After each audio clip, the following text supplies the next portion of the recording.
gozo de poder estar con ustedes otro domingo más trayendo una nueva lección, y esta vez les voy a hablar algo que no es cuento de pescadores. El enfoque bíblico de esta mañana nos lleva al libro de Marcos, capítulo 1, versículo 17, donde Jesús le habla a 4 de sus discípulos y les dice: venid a mí y yo les haré pescadores de hombres. Y nos preguntamos a qué se refería Jesús con eso de que los iba a hacer pescadores de hombres. Pues Jesús utilizaba muchas parábolas para poder explicar enseñanzas y verdades eternas espirituales. ¿Y a qué se refiere con esas verdades eternas espirituales? Son secretos del reino.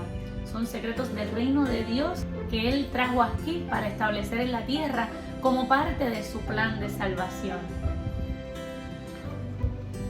Pero, ¿qué es una parábola? Vamos a explicar mejor. Esto de parábola es una historia sencilla, inventada, pero no es fantasía. Es una historia corta que hace referencia a experiencias de la vida cotidiana, de su diario vivir.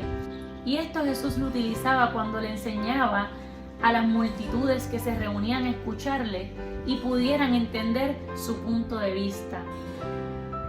Las parábolas que Jesús utilizaba también les ayudaba a comprender y a recordar las enseñanzas que Él les daba. Un dato importante acerca de las parábolas es que hay más de 50 parábolas, aproximadamente unas 74, son muchas, ¿no? Y la gran mayoría se encuentran en los evangelios. Algunas de estas parábolas son el sembrador, el trigo y la cizaña, el hijo pródigo, el buen samaritano y la oveja perdida. Mi favorita es la del hijo pródigo. Y de estas que tú hayas leído, ¿cuál es tu favorita? Comenta, dime cuál es tu favorita. Si no has leído, te invito a que las repases.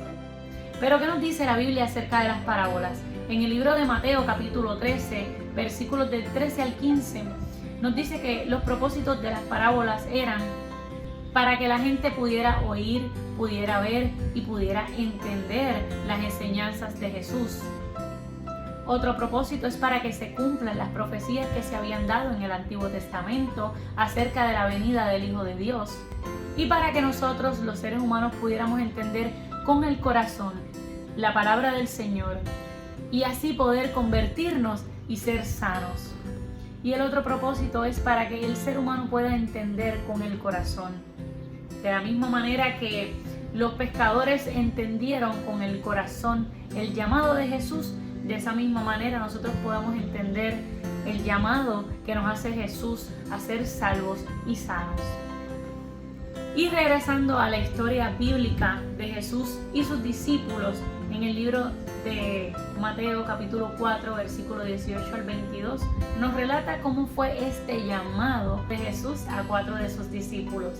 Y la palabra del Señor dice que andando Jesús junto al mar de Galilea, vio 2 hermanos, Simón, llamado Pedro, y Andrés, su hermano, que echaban la red en el mar porque eran pescadores. Y les dijo: venid a mí y los haré pescadores de hombres. Ellos entonces, dejando al instante las redes, le siguieron. Pasando de allí, vio a otros 2 hermanos, Jacobo, hijo de Zebedeo, y Juan, su hermano, en la barca con Zebedeo, su padre, que remendaban sus redes, y los llamó. Y ellos, dejando al instante la barca y a su padre, le siguieron. Este relato nos muestra cómo Jesús se hacía entender con sus discípulos y hablaba de una manera sencilla y fácil que ellos le pudieran entender. Y ellos se habrán preguntado inmediatamente: ¿a qué se refiere Cristo? ¿A qué se refiere Jesús con eso de que vamos a ser ahora pescadores de hombres?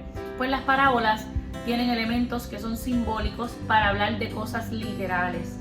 Y en este caso, cuando Jesús los llama a ser pescadores de hombres, hace referencia a los peces, que significa y habla de nosotros, la humanidad, toda nación, toda cultura, sin excepción de personas, porque Jesús vino al mundo para salvar a todos.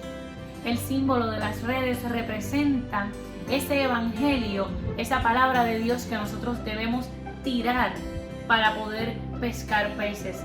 Fíjense, un dato curioso es que esas redes tenían pedacitos de plomo. El plomo como un acero, es bien pesado. Y esas redes, cuando las tiraban, el plomo ayudaba a que llegara al fondo del mar esa red y pudiera barrer todo el piso del mar. De esa misma manera, el evangelio se tiene que esparcir de manera que pueda recoger todos esos peces dentro de la red. Y el mar representa esa profundidad y oscuridad del pecado donde se encuentra la humanidad sumergida.